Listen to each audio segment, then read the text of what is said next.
یہ جو سفید ریش چشمے لگائے ہوئے بزرگ بیٹھے ہوئے ہیں، آپ ان سے پوچھیں کہ 50 سال پہلے پشاور کیسا تھا، 60 سال پہلے پشاور کیسا تھا، 70-80 سال پہلے پشاور کیسا تھا، یہاں کے نوجوانوں کا لباس کیسا تھا، ان کی شکلیں کیسی تھیں، ان کا انداز کیسا تھا، وہ کتنے اپنے ماں باپ کے با ادب تھے، وہ کتنے بڑوں کے با ادب تھے، ان کے اخلاق کتنے اچھے تھے، وہ کتنے با حیا تھے، وہ کتنے پاک دامن تھے، وہ کتنے پرہیزگار تھے، وہ کتنے مسجدوں میں آنے کے پابند تھے، وہ کتنے قرآن کے عاشق تھے۔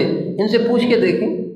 آپ ترقی نہیں کر رہے، ہم ترقی نہیں کر رہے میرے دوستو، شیطان نے دھوکہ دے دیا ہے کہ ہم ترقی کر رہے ہیں، ترقی نہیں کر رہے، نیچے جا رہے ہیں۔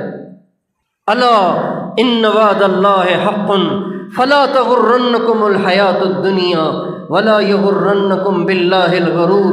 ہرگز دنیا سے دھوکہ نہ کھاؤ، اور ہرگز تمہیں شیطان دھوکے میں نہ ڈال دے کہ شیطان ہمیں پٹیاں پڑھا رہا ہے کہ میرے باپ تو ان پڑھ تھے، ماشاءاللہ میرے بچے تو ڈاکٹر بن گئے، میری ماں تو ان پڑھ تھی، میری ماں کو تو اپنا نام لکھنا بھی نہیں آتا تھا، اللہ کا شکر ہے میری ایک بیٹی انجینئر ہے، ایک بیٹی ڈاکٹر ہے، ایک بیٹی پروفیسر ہے۔ یہ شیطان پٹیاں پڑھا رہا ہے کہ تم نے بڑی ترقی کر لی ہے۔ میرے دوستو، اپنے آپ سے یہ بھی پوچھیں کہ جتنی باپرد آپ کی ماں تھی، آپ کی بیٹی اتنی باپرد ہے؟ جتنی با حیا آپ کی ماں تھی، اتنی با حیا آپ کی بیٹی ہے؟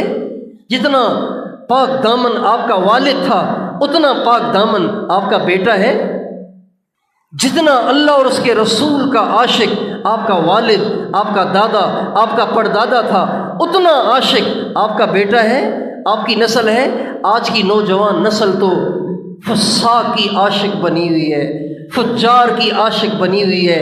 انہیں ڈانسر اچھے لگتے ہیں، انہیں سنگر اچھے لگتے ہیں، انہیں گلوکار اچھے لگتے ہیں، انہیں ایکٹر اچھے لگتے ہیں، انہیں حضور کا طریقہ پسند نہیں ہے۔ اگر آپ کی نسل کا آئیڈیل کوئی ایکٹر بن گیا ہے، کوئی کرکٹر بن گیا ہے، کوئی سنگر بن گیا ہے، کوئی ڈانسر بن گیا ہے، تو آپ نے ترقی نہیں کی۔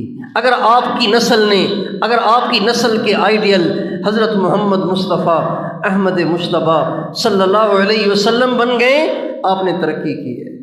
اس لیے کہ جو ترقی ہمارے آقا نے کی، ہمارے نبی نے کی، ہمارے نبی نے جو ترقی کی، دنیا کا کوئی انسان وہ ترقی نہیں کر سکتا ہے؟ جو ترقی حضور نے کی، کوئی ایسی کر سکتا ہے؟